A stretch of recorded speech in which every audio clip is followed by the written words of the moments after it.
Welcome back to our channel. আশা করি তোমরা খুব খুব ভালো আছো, সুস্থ আছো, আমিও ভালো আছি।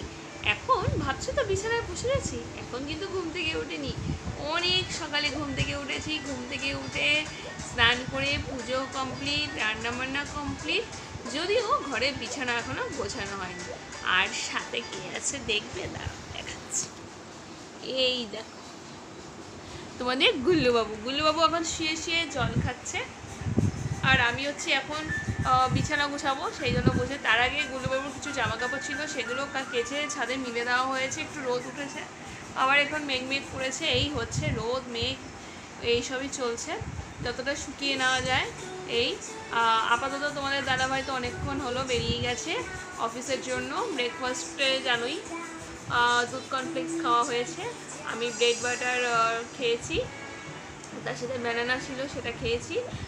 আর আপাতত কিছুই কাজ হয়নি ঘরের, অন্তত নিচের পোর্শনে মানে রান্নাবান্না কমপ্লিট করে ওগুলো হয়ে গেছে। গুল্লুবাবু সকালে ব্রেকফাস্ট, আমার সেগুলো হয়েছে।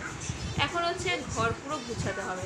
ঘর পুরো অগোছলো, এক কথায় অগোছলোকে এখন গুছিয়ে নিয়ে আসতে হবে। এবার এই গুল্লুবাবুকে এখন খাটে বসেছে, খাটে বসে দুষ্টুমি, কিন্তু গুল্লুবাবুকে এখন নিচে নামাতে হবে, তারপর বাকি কাজে হাত দিতে হবে, নাহলে কিচ্ছু করা যাবে না। দেখা যাক কতটা কাজ গুছিয়ে আনতে পারি কত তাড়াতাড়ি, দেখা যাক। তারপরে গুল্লুবাবু স্নান আছে, দুপুরের লাঞ্চ আছে, অনেক কাজ এখনও বাকি আছে। মানে এখন ভাবলেই যে এটার পর এটার পর, মানে পুরো সাজানো কাজ। কখন যে কাজগুলো কমপ্লিট হবে আর কখন যে একটু রেস্ট নেবো, এটাই হচ্ছে সবচেয়ে বড় কথা। এই দেখো তোমরা গুল্লুবাবু একবার উঠছে বসছে, এখন টিভির রিমোট নিয়ে পড়েছে। যাই হোক, চলো, অনেক তো বক করলাম। তোমাদের দাদাভাইয়ের গলাটা এখন মনে হলো আগের থেকে একটু বেটার আছে। এখন জানি না সারাদিনের পর সন্ধেবেলায় কি হবে। যাই হোক, আপাতত চলো কাজগুলো কমপ্লিট করে নিই, নাহলে অনেক লেট হয়ে যাবে। অলরেডি বসে রয়েছি, এখনও কিছু করিনি। চলো আপাতত কাজ কমপ্লিট করে তারপরে আসি তোমাদের কাছে। হ্যালো ফ্রেন্ডস, দেখো পেছনে গুল্লুবাবু জামা পরেনি, একটা কারণে আগে বলিনি, আমাদের এখন লোডশেডিং হয়ে গেছে। এই জন্য আমি আর গুল্লুবাবু ছাদে উঠেছি একটু হাওয়া খেতে, যদিও এখন হাওয়া বন্ধ। যাই হোক, সকালের পর এই বিকেলের দিকে আবার তোমাদের কাছে আসলাম। এতক্ষণ আসার আর সময় হয়নি, জাস্ট একটু বসেছি, তারপরে দেখলাম একটু বৃষ্টি হলো, তারপরে মোবাইল নিয়ে একটু বসলাম। এই করতে লোডশেডিং হয়ে গেছে। তো ভাবলাম, তো এখন একটু গরম লাগছে ঘরে, তাই ভাবলাম ছাদে যাই, একটু ছাদে গিয়ে তোমাদের সাথেও কথা হবে, গুল্লুবাবুর একটু ঘোরাও হবে। দেখো গুল্লুবাবুকে সাইকেলে বসছে, দেখেছো তো, নিজে একা চালাবে, এখনও কিন্তু পারে না, কিন্তু ব্যাপারটা হচ্ছে নিজে সব একা করবে। যাই হোক, চেষ্টা করছে, করুন, চেষ্টা থাকা ভালো সব কাজে। এবার দেখো একা চালাবে। তো চলো আপাতত, তো কারেন্ট যতক্ষণ না আসে ছাদে থাকছি, আর তোমাদের গুল্লুবাবুকে একটু সাইকেল চালাই, তারপরে আসছি।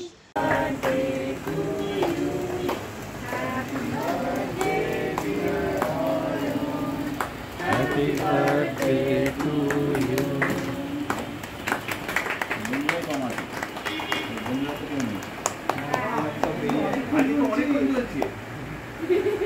অনেক বছর বাজবে।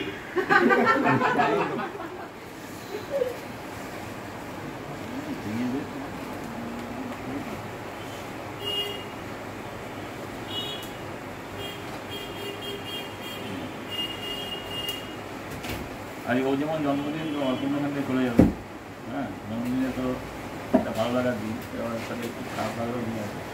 এতদিন ছিল আমি তো প্রত্যেকে সবসময় মানে সব কাজে পেয়েছি, আবার তো অনুভব করবো।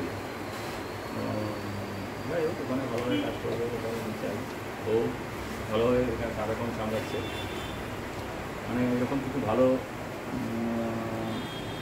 মানে ভাই বন্ধু থাকলে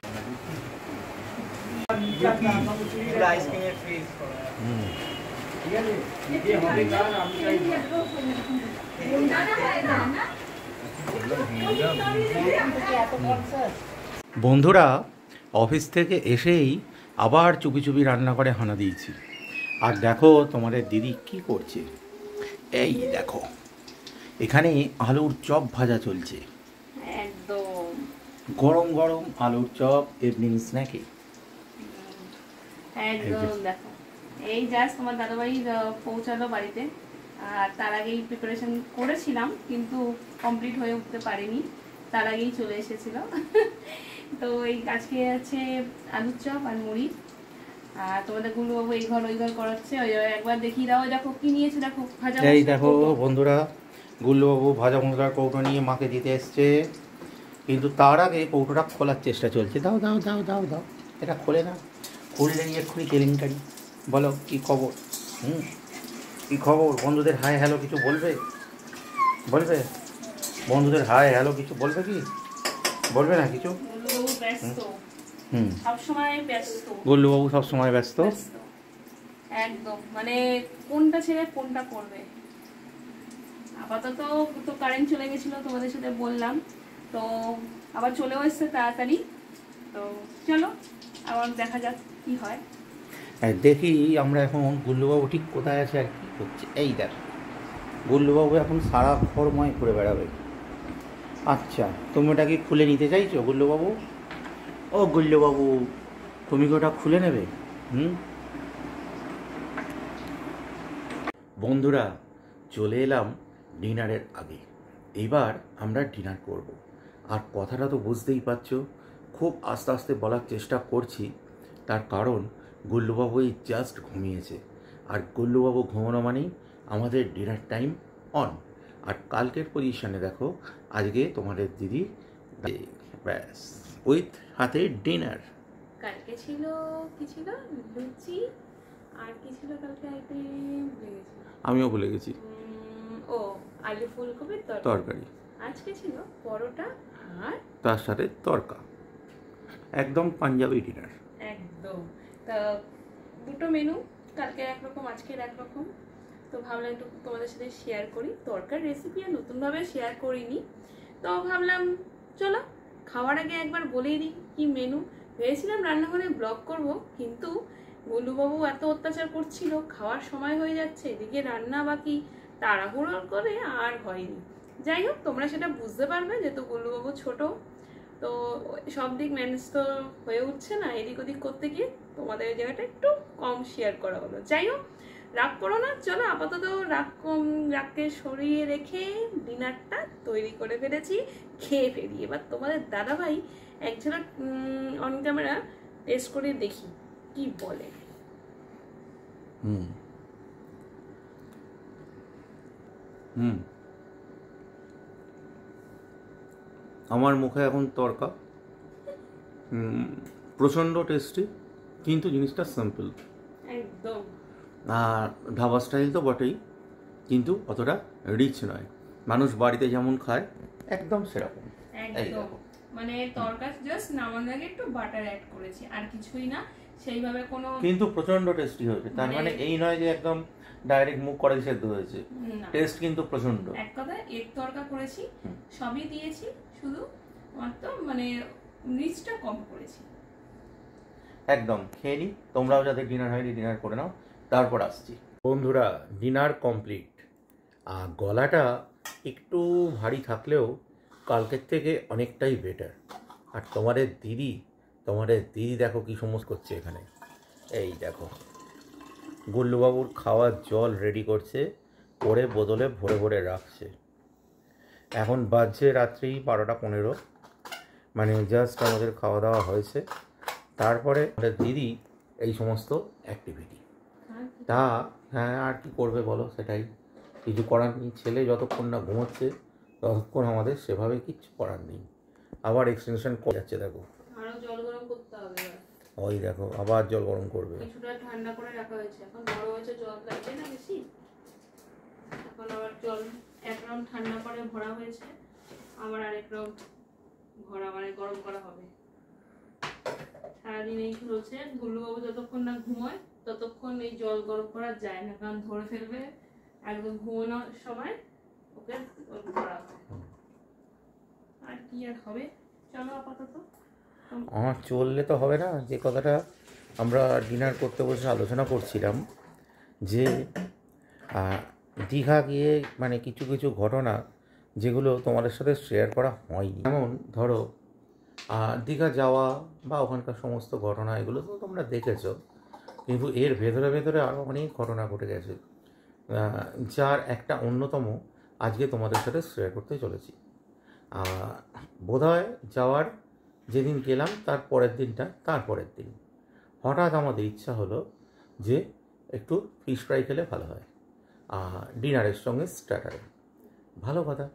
তার যে রেস্টুরেন্ট থেকে আমরা খাওয়া দাওয়া করছিলাম, একটা লোকাল রেস্টুরেন্ট, কিন্তু খুবই ভালো, মানে খাবারের কোয়ালিটিও ভালো, পোর্শন সাইজ ভালো, দামও একদম অ্যাকর্ডিং টু খাবারের কোয়ালিটি, সবই ভালো, বলার কিছু নেই।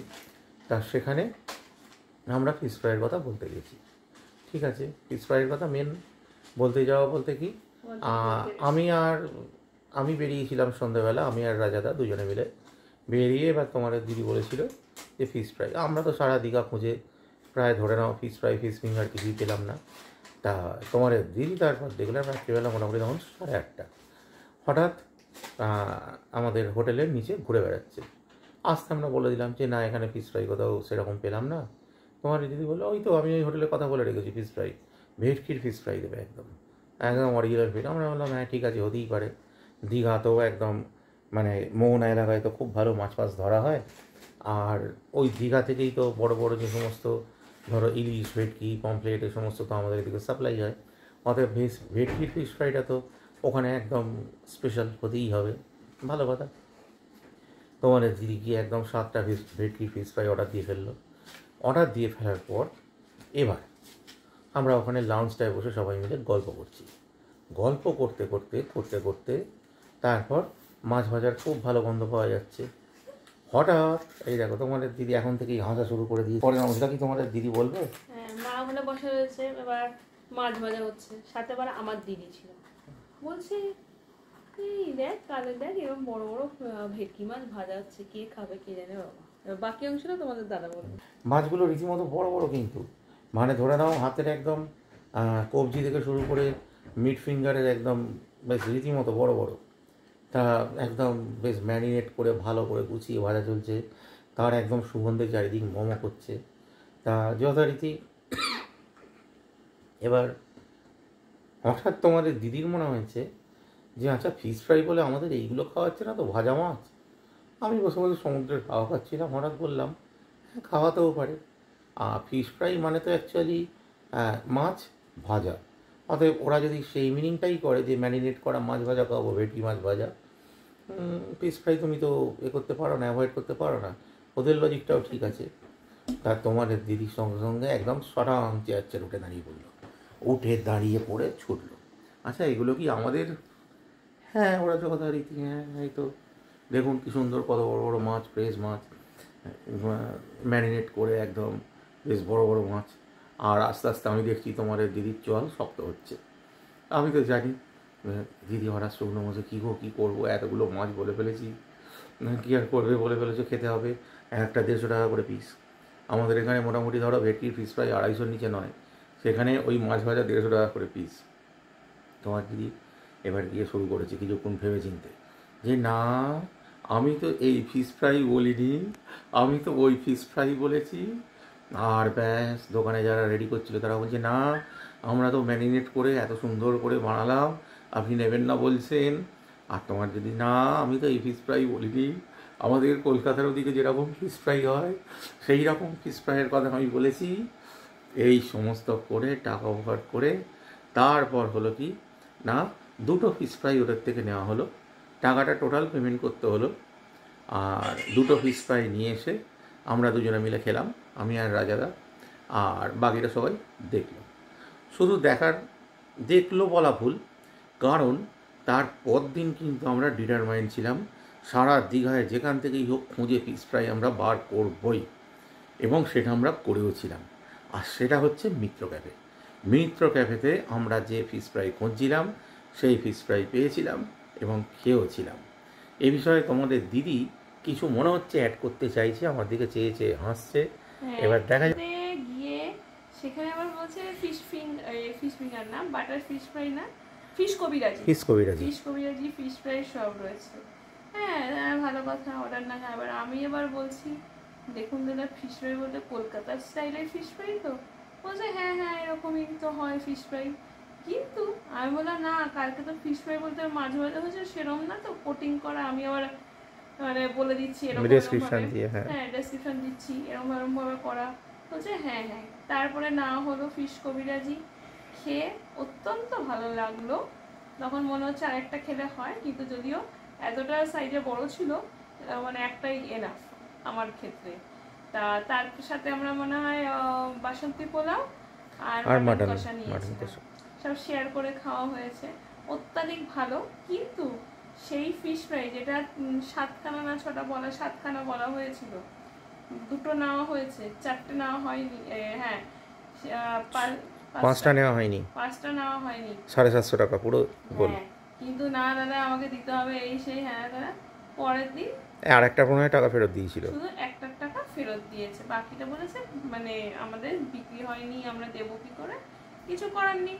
মানে ফিশ ফ্রাই তোমরা যদি কখনো দীঘা গিয়ে স্টাইলে খেতে চাও, দীঘায় গিয়ে অবশ্যই বুঝে নেবে। আমার মতো এরকম করলে কিন্তু তোমরাই বোকা হয়ে যাবে।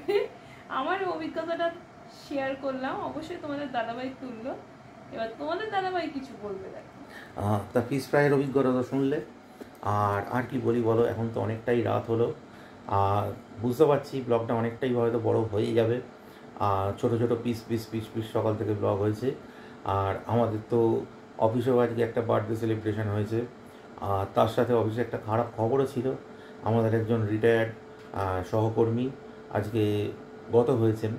যদিও তার গত হওয়ার মতো সেরকম বয়স বা তিনি বৃদ্ধ হননি, খুব ইয়ং বয়সেই তিনি গত হয়েছেন। যদিও তার 60 ওভার হয়েছিল, কিন্তু তাকে দেখলে কেউ বলবে না যে তার 60 ওভার হয়েছিল। কিন্তু তিনি আজ আমাদের ছেড়ে চলে গেছেন। তা যাই হোক, দুঃখে আনন্দে সব কিছু মিলিয়ে মিশিয়ে আজকের দিনটা তো কাটলো।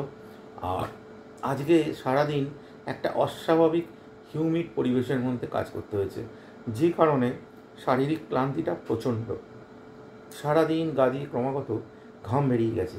জানি না তোমাদের কার কার এই অভিজ্ঞতা হয়েছে। হয়তো এখানে নিম্নচাপ ঘনীভূত হচ্ছে বলে এই বাতাসে জলীয় বাষ্প বেশি ঢুকছে, তার জন্য এটা হতে পারে। আবহাওয়া দপ্তরের পূর্বাভাস অনুযায়ী তো আগামীকাল এবং পরশু প্রবল বৃষ্টি হওয়ার সম্ভাবনা আছে। তা যাই হোক, সবাই সাবধানে থেকো। 2 দিন তো এখন যাই হোক ঝড় বৃষ্টি একটু হওয়ার সম্ভাবনা তো রয়েছে। অনেক জায়গায় শুনছি নাকি বন্যারও পূর্বাভাস রয়েছে। সবাই সাবধানে থেকো, নিচু জায়গায় যারা থাকো বিশেষ করে। আর সামনে তো পুজো, পুজো নিয়ে আমি আর বিশেষ কিছু বলবো না। পুজোটা এবার মনে হয় মাতৃ আরাধনাতে সীমাবদ্ধ থাকাটাই বেটার। তা যাই হোক, আজকের মতো এটুকুই। সবাই খুব খুব খুব ভালো থেকো, সাবধানে থেকো, নিজের চারপাশে নজর রেখো আর নিরাপদে থেকো। তো আজকের মতো এটুকুই। আবার দেখা হবে আগামী দিন পরবর্তী ব্লগে। ততক্ষণের জন্য টাটা।